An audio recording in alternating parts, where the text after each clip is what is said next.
interrumpa, ¿ya? Es la gonorrea, también conocida como blenorragia, y en la voz populi, en el área rural, también conocida como Huchuyoncoy, o sea, quiere decir pequeño, pequeño mar. Otro nombre que recibe, o sea, hablando de esto siempre dentro de la sinonimia, eh, es conocido como purgación, ¿no es cierto? Esta es una enfermedad conocida ya desde la antigüedad, ya desde los mismos papiros de egipcios, ¿no? Ya Galeno, unos 130 años antes después del nacimiento de Jesucristo, ya había hecho una descripción. La nosargia viene de la palabra griega, ¿no es cierto? Gonos, que significa semilla, bleno, moco, y lleno o reo o flujo, o sea, flujo de una secreción mucosa, ¿no? Y gonos quiere asimilar a la presencia, ¿no es cierto?, del agente etiológico de la enfermedad, ¿no?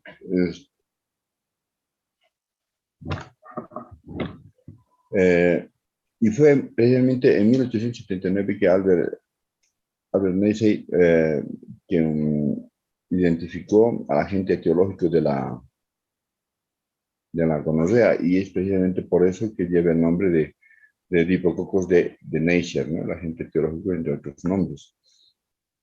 Es una enfermedad de transmisión sexual. Dentro de esta es la enfermedad de transmisión sexual más frecuente en el mundo, ¿no? En el mundo. Y es una de las enfermedades que desde 1948 ya tenía tratamiento antimicrobiano. Al tratarse de una enfermedad bacteriana, obviamente el tratamiento es un antibacteriano, ¿no? Un antibiótico. Y además que eso es importante tener en cuenta que dentro desde el punto de vista de la afección, o sea, de la incidencia de la enfermedad, ¿no es cierto? Se notó un incremento importante ya desde 1965, que es más o menos la década en que empiezan estos movimientos feministas en el mundo, ¿no es cierto?, de la liberación femenina, ¿no es cierto?, que desafortunadamente, creo desde mi concepción, fue confundida con el liberalismo femenino, ¿no? Esto que, ¿en qué sentido afectó a la mayor incidencia de la patología? En el sentido de que con esto hizo que que la actividad genética íntima, ¿no es cierto?, incremente su frecuencia y el cuidado en esta actividad, ¿no es cierto? Y con esto provino la promiscuidad, ¿no es cierto? Y con esto, obviamente, mayor incidencia y prevalencia de la enfermedad. Tanto es así que se realizó en su momento uso y abuso en el tratamiento de las aminopenicilinas, fundamentalmente de la penicilina, ¿no es cierto? Y en 1976 esto desbocó, o se presentó los primeros casos de resistencia del agente etiológico del gonococo hacia la penicilina, ¿no? Ya nos trajo un problema, ¿no? Complicaciones, complicaciones, ¿no es cierto?, secundarias a la resistencia del agente etiológico, o sea, del gonococo, o del diplodocus de Neisser, ¿no es cierto?, hacia el antibiótico. Y con esto, malos esquemas de tratamiento, resistencia a personas enfermas con formas de pneumorragia sistémica, ¿no es cierto? Y obviamente se incrementó la, el índice de mortalidad, ¿no? Aunque siempre era un poco bajo, no era de mucha importancia, ¿no? Y entre otros problemas, también en la década del 80 se vio que la enfermedad, una vez que uno padecía, no dejaba inmunidad. Y esto hacía que esta resistencia, además que se presentaban con formas graves de hemorragia, hacía también de que la blenorragia se presenta en forma crónica, es recidivante, ¿no? Entonces aquello era alarmante y afortunadamente en esa década se tuvo el descubrimiento, el involucrar nuevas moléculas antibacterianas, ¿no es cierto? Que también mejoraron transitoriamente el, el pronóstico de la enfermedad. Entonces, como ustedes verán, ya definir la enfermedad no es difícil, ¿no? Es una enfermedad de etiología bacteriana, infecciosa, altamente contagiosa. La principal vía de transmisión de la enfermedad es la transmisión sexual, ¿no? Sexual, ¿no? Entonces, la blenorragia es la enfermedad de más alta incidencia en Potosí, en Bolivia y en el mundo, ¿no? ¿Cuál es el agente etiológico? Como les decía, el diplococco de Neisser, ¿no? Un gran negativo, ¿no es cierto? Que no tiene, como verán en la fotografía, no tiene flagelos, ¿no es cierto? No tiene cápsula. Esto es un hecho muy importante desde el punto de vista de la bacteriología, porque esto hace que sea sensible, lo hace más sensible hacia los antibióticos, ¿no es cierto? Sus características medioambientales es que es muy lábil a la refrigeración, a la acción del calor y a los antisépticos. Es decir, con adecuadas medidas, ¿no es cierto?, higiénicas, se puede ser sencillamente eliminado, ¿no? Y muy también lábil a la desecación. O sea, en el medio ambiente dura, en forma libre, independiente, dura muy poco tiempo. Ahora, este diplococo así que contamina ya al susceptible, no es patrimonio exclusivo de la vía genital masculina ni femenina. También se lo puede encontrar en la mucosa oral, ¿no es cierto? Y como veremos posteriormente, hay una forma de blenorragia faríngea, ¿no es cierto? O en la mucosa conjuntival, que es muy frecuente esto encontrar en los recién nacidos, ¿no es cierto? De una madre portadora del agente etiológico, ¿no? Que se contamina o se contagia de la enfermedad, o sea, de la blenorragia, durante el acto del parto al atravesar a través del canal del parto, ¿no? ¿Cuáles son las vías de transmisión? Ya dijimos, la vía de transmisión más importante es la vía de transmisión a través de la actividad sexual, ¿no? La actividad sexual puede ser hetero o homosexual, ¿no es cierto? Hetero o homosexual. Tendrá que tener, poder ser una actividad sexual genito-bucal, genito-oral, ¿no es cierto? Masculino o femenino, ¿no es cierto? Genito-anal, ¿no es cierto? O genito-genital, ¿no es cierto? Y la otra forma de contagio, ¿no es cierto? Básicamente es cuando adquiere el neonato, esa es la hemorragia neonatal.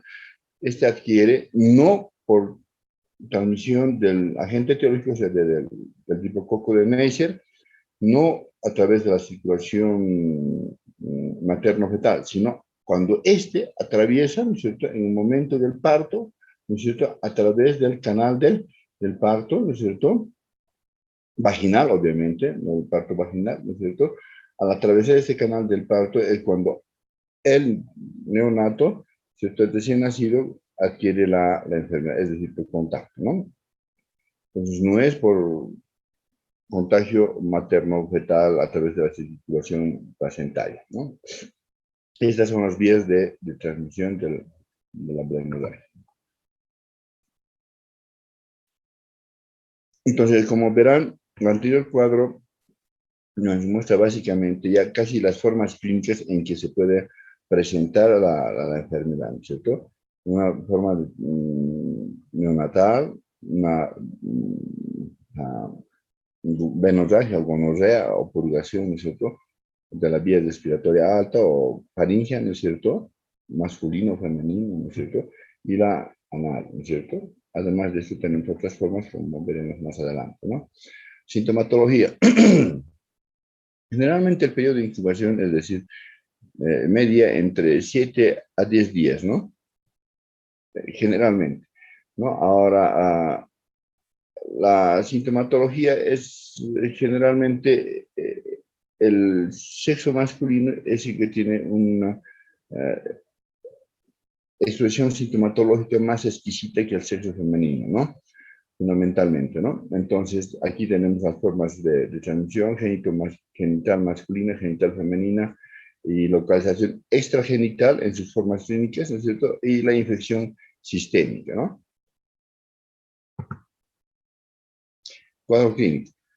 ¿Qué produce en el hombre? Generalmente lo que produce es una afección, en primera instancia, la uretra anterior, ¿no? Uretritis a través de una uretritis aguda, ¿no? ¿Y cuál es la manifestación más frecuente? Que tiene un periodo de incubación entre 2 a 7 días, ¿no es cierto? Más raramente es más prolongado, solamente esto se da en los casos crónicos, o sea, un periodo de incubación más prolongado en los casos crónicos, ¿no es cierto? Los síntomas que son prurito, disuria inicial, ¿no es cierto? Secreción a un inicio de tipo escaso en volumen y mucoide, ¿no es cierto? Para posteriormente hacerse más abundante, profusa y ya hacerse purulenta a los 2 días de inicio, ¿no? Y esta secreción generalmente es mucho más intensa, ¿no es cierto? En mucho mayor volumen, ¿no? Y más molesta, es decir, en su sintomatología más exquisita, generalmente al amanecer, por las mañanas, ¿no? Entonces, por eso también que antes se lo conocía con el nombre de la gotita de la mañana, ¿no? Ustedes verán qué más, aparte de esa sintomatología que se produce. En el sexo masculino produce un edema, ¿no es cierto? Fundamentalmente en el meato urinario, ¿no es cierto? Edema, con congestión, ¿no es cierto? Y la secreción ya al primer, segundo día de evolución, la secreción francamente purulenta, ¿no es cierto? Por el meato uretral, ¿no es cierto? Esa es la bendita gotita matutina o la gotita militar también que conocían, que denominaban anteriormente, ¿no? Y en la mujer, ¿qué produce? Una cervicitis gonocócica es lo que produce, ¿no es cierto? Entonces, con todos los síntomas de una cervicitis. ¿Qué quiere decir eso, no es cierto? Que generalmente son, como les decía, oligosintomáticas o asintomáticas, es la forma de presentación más frecuente en el sexo femenino, ¿no es cierto? Es por eso que se convierte en un excelente medio de transmisión asintomático, ¿no? El sexo femenino. ¿Qué produce? Disuria, también inicial generalmente, ¿no es cierto? Porque también puede ser una uretritis, ¿no es cierto? Una cervicitis gonocócica, ¿no es cierto? Escasa secreción, ¿no es cierto? Escasa secreción transvaginal. Les digo transvaginal porque la secreción generalmente se localiza a nivel del hocico de Tencas, del cuello uterino, ¿no es cierto? Y fundamentalmente esto va a ir a contaminar y ¿qué va a producir? También va a producir una uretritis gonocócica, lo que va a producir posteriormente disuria de tipo inicial. O sea, la disuria se clasifica en su presentación en relación a la micción, puede ser en inicial, terminal o disuria total, decimos cuando la disuria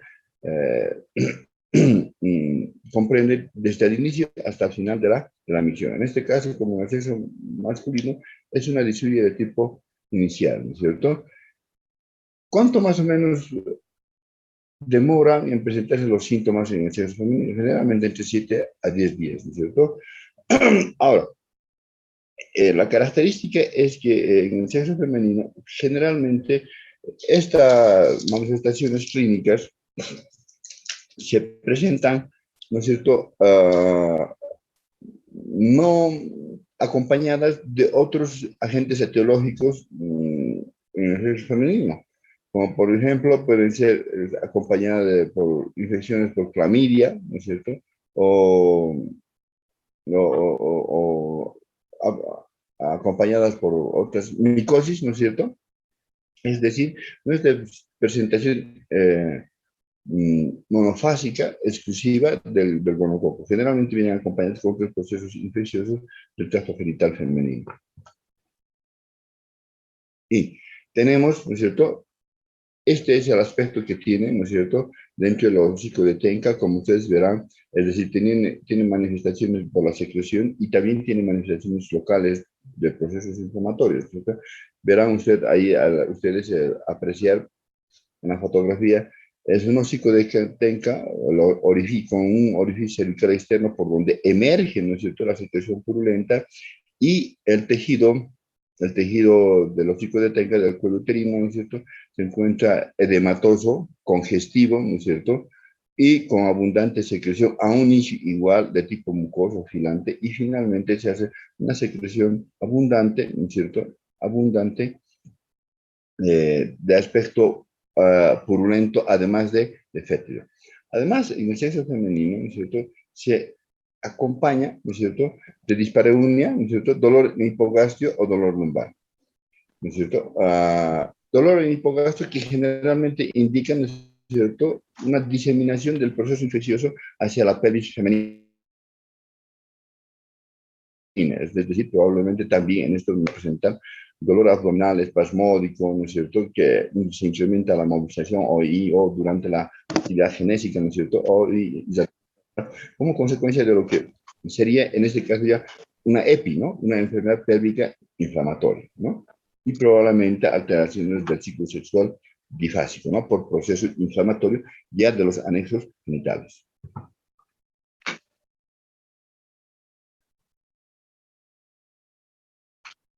Entonces, entre otras manifestaciones, ¿no es cierto?, como les decía, ¿no es cierto?, a la exploración veremos todo, vamos a poder observar todo lo que hemos podido evidenciar en la fotografía, ¿no es cierto? Una mucosa vaginal edematosa, congestiva, secreción profusa, ¿no es cierto? Y finalmente, cuando esta patología tiende a la cronicidad en el sexo femenino, ¿qué va a producir? También va a producir procesos inflamatorios de las glándulas de secreción vaginal, como son las glándulas de Skene y las glándulas de Bartolina, es decir, eh, una bartolinitis, una esquenitis, ¿no es cierto?, que podrán producir, incluso en etapas superiores, acceder a ser, evolucionar hacia un absceso, ¿no es cierto?, genital, ¿no es cierto? Entonces, estos ya son el tratamiento no solamente farmacológico antimicrobiano, sino son necesariamente tienen que ser drenados. Y ustedes ya conocen ese aforismo que es absceso drenado, absceso curado, ¿no? Y ahí tenemos unos ejemplos de afección de las glándulas de Bartoli, glándulas de Skene, ¿no es cierto? Una esquenitis, ¿no es cierto? Y la secreción transvaginal, ¿no? Decimos transvaginal porque transcurre la secreción, en realidad viene desde el cuello uterino, ¿no es cierto?, y transcurre a través del canal genital femenino, ¿no es cierto?, y donde puede contaminar toda la región e inclusive producir esquenitis, bartolinitis, ¿no es cierto?, fundamentalmente.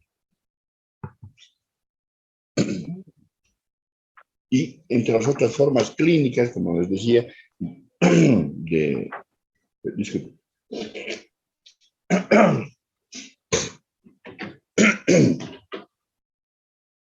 de venorragia, ¿no es cierto? Tenemos la venorragia anorrectal, ¿no es cierto? Como verán, este es un poco más frecuente en el sexo femenino, ¿no es cierto? Y ¿qué manifestaciones tiene? Manifestaciones locales que dijimos, ¿no es cierto? Congestión, edema, como en todo proceso inflamatorio, y secreción. Secreción a un inicio mucosa y finalmente purulenta, abundante, ¿no es cierto? Este tipo de plenorragia es generalmente oligosintomática, ¿no es cierto? Además de las otras manifestaciones propias de la función que cumple la región anatómica esta, ¿no? O sea, dolor en la región anal, prurito intenso, ¿no es cierto?, tenesmo, secreción rectal y algunas veces sangrado rectal, ¿no? Entre las formas afortunadamente menos frecuentes, ¿no? La gonorrea faríngea, obviamente la vía de transmisión, ya hemos visto cuando hemos hablado de las vías de transmisión, obviamente es la relación sexual orogenital, ¿no? Generalmente es de escasa sintomatología, ¿no es cierto? Generalmente suele ser asintomática o oligosintomática, se, se presenta, ¿no es cierto?, con infartación ganglionar cervical, generalmente cervical anterior, ¿no es cierto? Infartación ganglionar cervical anterior, ¿no es cierto? La mayor parte de estos pacientes resuelven espontáneamente, ¿no? La mayor parte, porque aparentemente en esto el inóculo juega un papel importante y es de escasa concentración, ¿no? En la vía de contagio ya habíamos de pasar, ¿no? Ahí tenemos fotografías de la hemorragia faringea, ¿no es cierto? Ustedes verán cómo están las amígdalas, están hipertróficas, congestivas, ¿no es cierto? Y en el otro ya tenemos un grado más avanzado de una abundante secreción purulenta, además que también viene acompañada con muchas veces de infecciones de etiología micótica, o sea, generalmente a veces es mixta como la mayor sintomatología, ¿no? Y finalmente tenemos la hemorragia, no, después de esto hablamos de la hemorragia sistémica, ¿no? Ahora hablemos de la hemorragia conjuntival. Esta forma de hemorragia es más frecuente en el neonato, en el recién nacido, ¿no? Y como les digo, y este adquiere la enfermedad a través de qué? A través, con el momento de transcurrir en un acto del parto, a través del canal del parto, ¿no? No se contagia por vía sanguínea. Eh, ¿Qué se caracteriza? Como ahí están viendo en la fotografía, ¿no? Los bordes ciliares se ponen edematosos, hay gran congestión conjuntival e hiperemia, ¿no es cierto? Y hay gran retención de líquidos en este tejido laxo de las conjuntivas, es lo que llamamos quemosis, ¿no es cierto? Además, existe la secreción. Igual, que a inicio es mucosa y finalmente es purulenta, ¿no es cierto? Con eso que va a haber legañas, ¿no? Obviamente. Legañas abundantes, purulentas, ¿no es cierto? Esto generalmente evoluciona en 3 a 4 días del recién nacido, ¿no?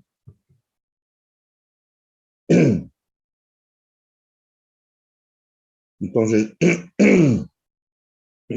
estos pacientes cuando tienen patologías que producen inmunodepresión pueden llegar a complicar, o sea, no solamente localizarse el proceso infeccioso en la región ocular, sino también hacerse de una forma, evolucionar a una forma clínica de hemorragia sistémica, ¿no?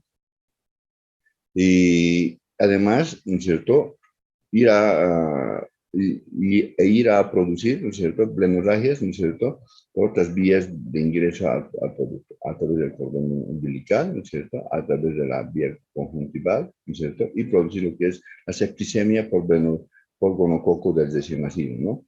Entonces, estos cuadros ya son mucho más aparatosos y de tratamiento ya en terapia intensiva neonatal, ¿no es cierto? Ahora, cuando la hemorragia afecta a la embarazada, ¿no es cierto? ¿Qué produce? ¿No es cierto? Primero predispone a que la embarazada durante el último trimestre tenga lo que es ruptura prematura de membranas, lo que va a conducir a parto prematuro, a un proceso infeccioso del líquido amniótico, ¿no es cierto? Fundamentalmente cuando el proceso infeccioso ha sido adquirido durante el último trimestre del embarazo, ¿no es cierto? Y esta es una de las limitaciones, ¿no es cierto?, para que la embarazada pueda tener actividad genética durante el último trimestre del embarazo, ¿no? Aquí tenemos fotografías de pacientes con hemorragia, ¿no es cierto?, lo que les decíamos, ¿no es cierto?, abundante secreción purulenta, conjuntival, grados severos, fíjense, miren, llega a comprometer y en muy raros casos, afortunadamente ahora, ya no se ven estos casos severos, ¿no es cierto?, porque se usa profilácticamente gotas oftálmicas en los recién nacidos, ¿no es cierto?, de manera sistemática, llegaban a perder inclusive el órgano de la visión, ¿no?, el ojo, ¿no? Y esto es un rash cutáneo secundario a qué? A una infección por gonococo, ¿no? Entonces, ustedes verán el edema palpebral, la abundante secreción purulenta, ¿no es cierto? es decir, es bipalpebral, es decir, afecta tanto el párpado superior como el párpado inferior, abundante congestión. Un momentito, por favor.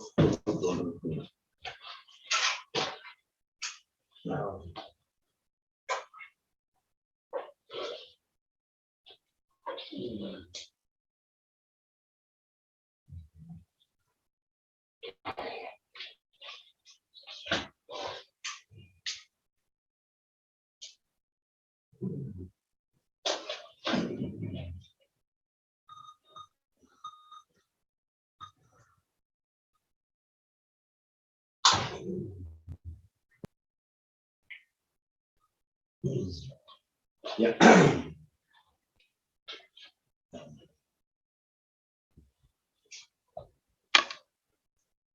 Disculpe, tuve problemas de conexión de mi batería. Va a disculpar. Entonces, ¿no? En casos de hemorragia sistémica. Y cuando otra forma clínica, esta es ya la última forma clínica, la hemorragia sistémica, ¿no? Es decir, cuando el agente etiológico se ha diseminado probablemente a una buena parte de los órganos de la economía humana, ¿no es cierto? Y no se ha enfocado solamente a la principal vía de contagio, ¿no? Que puede ser orogenital, oroanal, o genital, o ocular, sino se ha diseminado, y esta diseminación no solamente depende de la agresividad del agente etiológico, sino también depende del estado inmunológico del paciente, ¿no es cierto? Y del nivel educativo del paciente, ¿no? Entonces, afortunadamente, estos cuadros extremos de gonocosia sistémica, ¿no es cierto?, ya no se ven, ¿no es cierto? Y fundamentalmente afectan ¿a qué? Al tejido, a la piel, ¿no es cierto?, a las articulaciones, ¿no es cierto?, y a la glándula hepática, entre los más afectados. Esta forma de gonocosia, ¿no es cierto?, es más frecuente en el sexo femenino que en el sexo masculino, ¿no es cierto? Tiene como órganos fundamentalmente afectados al sistema osteoarticular, ¿no es cierto? Y al sistema hepático, ¿no? Y donde va a producir, obviamente, complejos sintomáticos de una enfermedad hepática, ¿no es cierto? Ictericia, elevación de transaminasas, dolor abdominal, localizado en el hipotonio, ¿no es cierto? Y da la forma clínica que es el nombre de síndrome de Curtis, ¿no? Y en las articulaciones lo que va a producir, ¿qué es? Obviamente, alteraciones primero locales, ¿no es cierto? Va a producir un aumento del volumen, ¿no es cierto? Aumento del volumen, ¿no es cierto? Con esto, ¿qué va a producir? Abundante e importante, ¿no es cierto? Una abundante, importante limitación de la capacidad funcional de las articulaciones comprometidas, ¿no es cierto? ¿Y qué articulaciones son las más comprometidas? Tenemos ya las articulaciones de la rodilla, el tobillo y las muñecas, las más frecuentemente más afectadas, ¿no es cierto? ¿Qué más va a producir acá? Va a producir un proceso inflamatorio, ¿no es cierto? Con desame periarticular del líquido sinovial, ¿no es cierto? Va a producir este dolor, va a ser migratorio entre las articulaciones afectadas, ¿no es cierto? Y como manifestación sistémica va a producir fiebre, ¿no? Todas las características de una sepsis, en este caso, gonocosia. Fiebre, alteración del estado general, leucocitosis, hiperglucemia, elevación de las toponinas, ¿no? Con todo lo que va a corresponder, ¿no es cierto? Y finalmente va a determinar que la presencia, como efecto local, lo que es una artritis ciática por gonocosia, ¿no? Y más de las veces, gracias a los grandes antibióticos que contamos ahora en la actualidad, el pronóstico es más benigno, más sobrellevadero, ¿no es cierto? Y ya a la vez se llega a producir la amputación como tratamiento quirúrgico final de esta forma de gonocosia, ¿no? El diagnóstico, como ustedes verán, el diagnóstico fundamentalmente está relacionado con conocer el aspecto epidemiológico de la enfermedad, ¿no es cierto? Y la procedencia de la enfermedad. ¿Por qué es importante esto? Ya, obviamente, y la edad. ¿En qué grupos etarios es más frecuente esta infección? Prácticamente en los grupos etarios donde se tiene mayor actividad genética, ¿no? Entre los 15 y los 45 años, ¿no? Es el grupo etario más afectado, ¿no? Eh, el sexo masculino es el que más frecuentemente llega a padecer esta enfermedad, y el sexo femenino más bien se convierte o se comporta, no se convierte, se comporta como transmisor de la enfermedad, ¿no es cierto? Ahora, uh, muchas veces hay que tener en cuenta cuando los pacientes en la procedencia de los pacientes hay que tener en cuenta este elemento muy importante, que ya vienen ya con el diagnóstico hecho, ¿no? Por ejemplo, si tenemos casos de pacientes que puedan venir del área rural y del norte Potosí, generalmente ellos ya vienen con el diagnóstico. ¿Cuál es tu problema? O sea, en quechua, obviamente, ¿no? Dicen, ¿no? Entonces ya saben que se trata de blenudaje, ¿no? Porque, o suelen decirle, ¿con qué estás? Estoy con mi purgación. Quiere decir que muy probablemente estén usando gonorrea, ¿no? Al examen clínico es sencillamente, ¿no? Hay que producir una compresión para la excreción de la gotita matinal o la gotita militar que se llamaba, de la uretra, ¿no es cierto? Y obtener una secreción purulenta, ¿no? Entonces, esto es muy frecuente. Y en el sexo femenino, obviamente, el estudio ginecológico con especuloscopía, ¿no? Y en el niño, sencillo, ¿no? No hay mucho problema. Y para revisar, hacer una exploración física de la cavidad oral, siempre con baja lengua, ¿no? Es importante. Y en la práctica vamos a ver cómo se realiza este examen de la cavidad oral, ¿no? Definiéndonos fundamentalmente a la técnica con que se realiza la exploración de la cavidad bucal, ¿no? Ahora, desde el punto de vista de los exámenes complementarios, una gonorrea no complicada, o sea, que no sea la forma asistente, ¿qué va a producir? Son manifestaciones locales, ¿no es cierto? Manifestaciones locales sin repercusión en los exámenes complementarios como el hemograma, el completo, que no existe aquella complicación, ¿no? En una gonorrea, digamos, específica. Ahora, ¿cuál es el examen fundamental? La tinción de Gram. Aquella tinción de Gram que ustedes han ido a llevar en patología clínica, ¿no es cierto? Donde clasifica los gérmenes en Gram positivos y Gram negativos, ¿no? Y como recordaremos, el bacilo de Neisser, ¿no es cierto? Está conceptuado como un germen Gram negativo. Entonces, ¿y cuál la solicitud? Entonces, la tinción de Gram, ¿no es cierto?, de secreción uretral. ¿Y cómo se procede para esto? En el sexo masculino, ¿no es cierto?, es suficiente hacer exponer el órgano genital masculino, colocar obviamente medidas de bioseguridad previamente, e introducir un hisopo de daco o de algodón, ¿no es cierto?, a la uretra anterior, ¿no es cierto?, 1 centímetro aproximadamente, y producir en este momento un dote de 360 grados y retirar el hisopo y hacer el extendido en una placa, ¿no es cierto? Notas de solución fisiológica, ¿no es cierto? Y identificar y fijar en la placa, ¿no es cierto?, la muestra, y llevar a observar al microscopio. Tenemos que solamente determinar si es gran positivo o gran negativo. Si es gran negativo, obviamente el diagnóstico está confirmado, ¿no? Ahora, en los casos crónicos, que suele ocurrir más frecuentemente en el sexo femenino, ¿no es cierto?, es necesario realizar la especuloscopía y tomar la misma muestra de la misma técnica, ¿no es cierto?, del hocico de Tenco, o sea, del hocico cervical externo del cuello uterino, ¿no es cierto?, introducir el hisopo, hacer total los 360 grados, retirar, ¿no es cierto?, hacer un extendido y realizar, ¿no es cierto?, a veces es importante no solamente una simple tinción de gas, sino llegar a un próximo nivel en los casos de gonorrea crónica o recidivante, digamos, ¿no es cierto? Hacer el cultivo para, para gonococo, ¿no? El medio agar, medio Taller Martin, ¿no es cierto? tomar la muestra y hacer el cultivo antibiograma para hacer un tratamiento, ¿no es cierto?, específico, ¿no es cierto?, de acuerdo a sensibilidad, ¿no es cierto? Ese gonococo es sensible a qué tipo de antimicrobial, ¿no es cierto? ¿No es cierto? ¿Y cuáles son los medios de cultivo? Como les decía, el medio de Taller Martin, agar sangre, agar chocolate, ¿no es cierto? Y hay que combinar en algunas de las muestras obtenidas, siempre para otros cultivos donde puedan proliferar, por ejemplo, las clamidias, ¿no es cierto?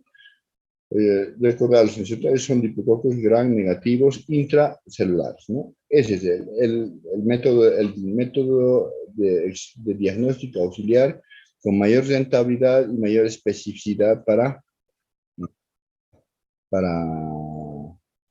para drenaje, ¿no? Es decir, primero, una simple tinción de Gram en un caso agudo, no residuante. En un caso crónico, siempre es necesario mejor realizar, además de la tinción de Gram, ¿no es cierto?, con cultivo y antibiograma para gonococo, ¿no es cierto? Cualquier medio que pueda utilizar el laboratorio.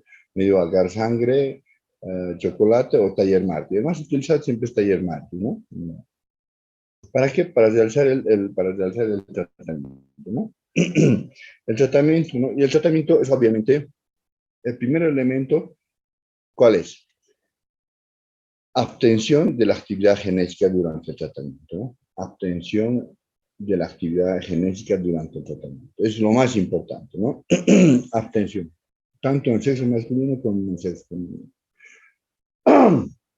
La primera opción para tratamiento tenemos, en la actualidad, las cefalosporinas de tercera generación. Cetiazona.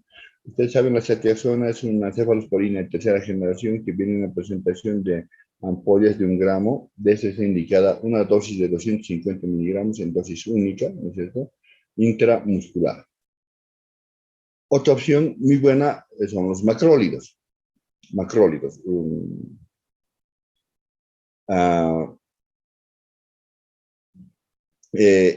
Ustedes saben, los macrólidos, fundamentalmente la acitromicina actualmente muy bien, ampliamente prescrita para esto de COVID, ¿no es cierto?, también afecta a los gram negativos.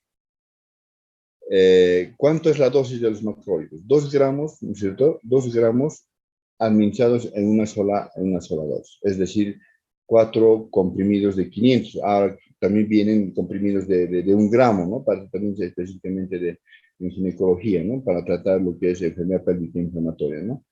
Acitromicina, 2 gramos en una sola dosis, ¿no? Aquí habrá una consulta, totalmente de parte de ustedes. Pero si el espectro de acción de la acitromicina o de los macrólidos, es decir, en este grupo tenemos a la eritromicina,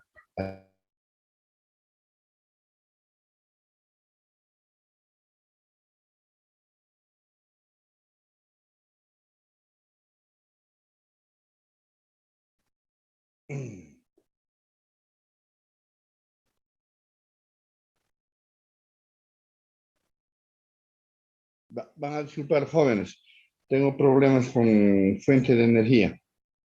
Entonces, ya para concluir, hablábamos de la citromicina. El problema de la consulta sobre la citromicina sería, si la citromicina corresponde al grupo farmacológico de los macrólidos. Y los macrólidos tienen un espectro de acción que cubre a los gram positivos. Entonces, ¿por qué la citromicina está indicada en el tratamiento de una bacteria gram negativa? ¿No? O sea, la consulta les hago llegar a ustedes y por vía WhatsApp a través de sus compañeros me hacen llegar quienes puedan responder y tomar en cuenta como estímulo para que pueda yo incrementarse alguna nota, ¿no? Un punto, ¿no?, del trabajo por escrito, ¿no? ¿Por qué afecta a los gram negativos? ¿Cuál es el mecanismo de acción?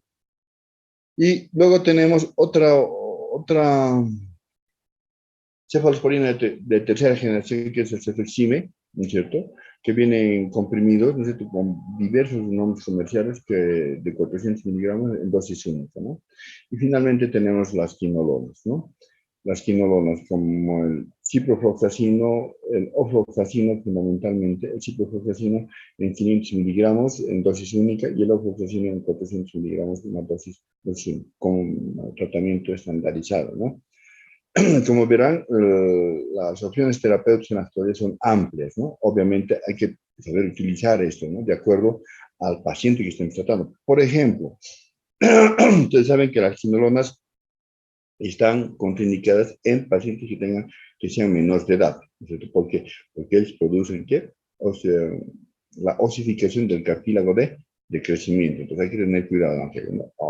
Obviamente, por ejemplo, en una embarazada, tratar una plenorragia en el primer trimestre del embarazo, tendrán que escoger de acuerdo al perfil farmacológico de cada antibiótico. Entonces, en esto estarán, por ejemplo, controlados con contraindicados las quinolonas, ¿no? Entonces, obviamente, teniendo estos cuidados, ¿no? Y finalmente, tenemos lo más importante en esta patología, ¿no? Que es la prevención, ¿no? O sea, la prevención siempre es recomendable la monogamia, no la poligamia, ¿no es cierto? El uso consistente, no es apropiado, sino el uso consistente del preservativo, ¿no? O sea, en toda relación sexual, actividad genética, ¿no es cierto? Ocasional, ¿no es cierto? Siempre el uso consistente del preservativo, masculino o femenino, ¿no? Aunque esto del preservativo masculino es el más difundido. Sin embargo, ustedes verán que la persona que más transmite la enfermedad porque es oligosintomática es el sexo femenino, ¿no? Pues sería importante, ¿no es cierto?, que también desde el punto de vista de género, ¿no es cierto?, haya equidad, ¿no es cierto?, en la insistencia, ¿no es cierto?, de exigir el uso del preservativo, tanto acceso masculino como acceso femenino, ¿no?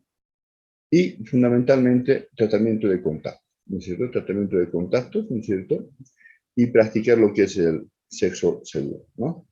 Como métodos de prevención. Ya saben, ustedes es siempre mejor prevenir que tratar. No sé si tienen alguna consulta, jóvenes hasta acá. Si tienen alguna consulta, tienen la palabra.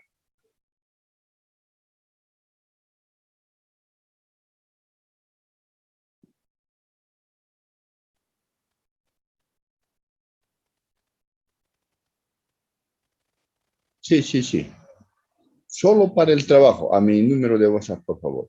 Solo por el trabajo. O sea, no voy a aceptar copiar, imprimir, sino resúmenes de lo que ustedes hayan leído, ¿no? Para tomar en cuenta, para darles como premio a la curiosidad o a la investigación de ustedes un punto, ¿no? A los trabajos que realmente van, o sea, si presentan trabajos, o sea, desorientados, lejos de la verdad, entonces no sé. La razón por qué los macrólidos, en este caso la citomicina, afecta a un gran negativo. ¿Está de acuerdo? Está claro, ¿no?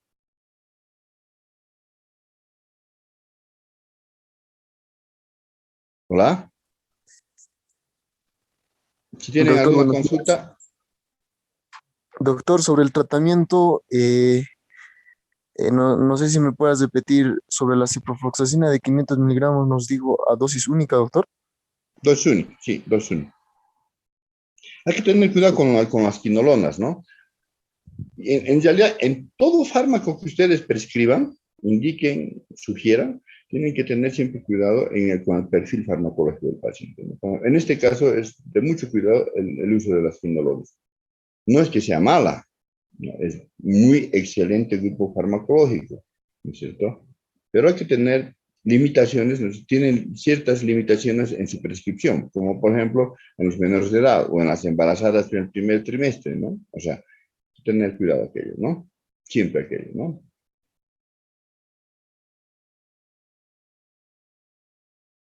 No sé si tienen alguna duda más, jóvenes.